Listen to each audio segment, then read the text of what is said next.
we go. Let's go ahead and add f and g together. So remember, it's going to be x squared plus 4x plus, and then g is a root. G is x plus 2. Now, guys, there's nothing I can do to combine that. That's just the simplest answer. But you have to remember to restrict your domain. So remember, this is going to be x plus 2 has to be greater than or equal to 0. So move the 2 over. I know x has to be greater than or equal to a negative 2. So the domain is going to start with a bracket. We're going to drop negative 2 in, and you're going to wrap it up with infinity. And that's all you can do with that. So we're going to box that in. That's it.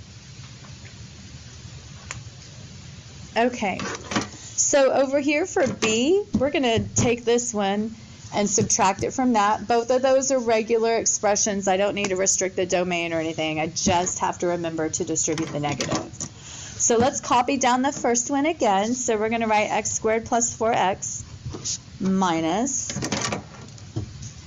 and then always put your expression in parentheses after the minus sign because it's kind of easier to see how many times you have to distribute the negative. We're going to distribute the negative twice. So I'm just going to recopy this first part on the next line of my work.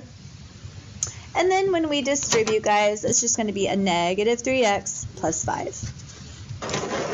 So this is just simply x squared plus x minus 5. And that's it. Yes, it is. I'm sorry. Thank you. Whoops.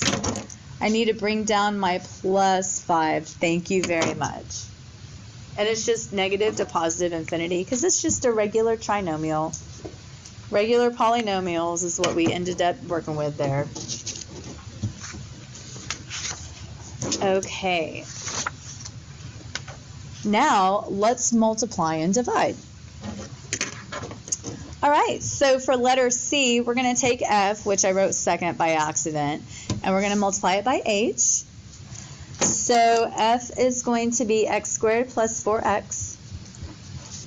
And parentheses are our friends in higher level math. So let's go ahead, drop h in there, which is going to be 3x minus 5. And guys, just remember, we're foiling.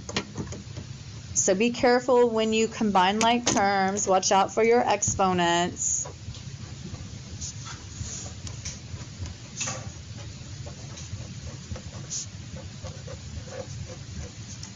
Watch out for your positives and negatives. As you're double checking your stuff, just keep in mind that the domain is positive to negative infinity. We did not have any roots or any fractions.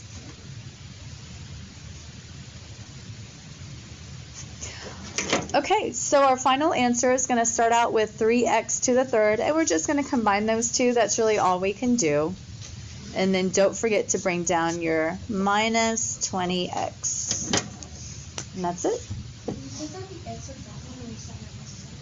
It's not necessary. Good question. It's not necessary. Great question. All right, here we go with letter D. So I'm going to have a fraction. I got to be mindful that I cannot have 0 in the denominator. Let's see, f is on top. Let's go ahead and write x squared plus 4x. Oh, you're going to have a root in the denominator, so you got to be super, super careful.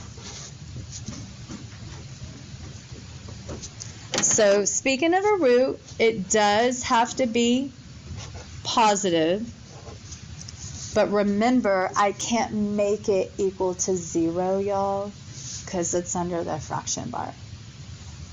So the domain here is just x greater than negative 2. So the domain has to start with parentheses with a negative 2 here. Any questions on that? And y'all, I can't simplify anything. I could factor x out of the top, but there's no need to because there's no single x's on the bottom that it would cancel out with. So let's just box it in.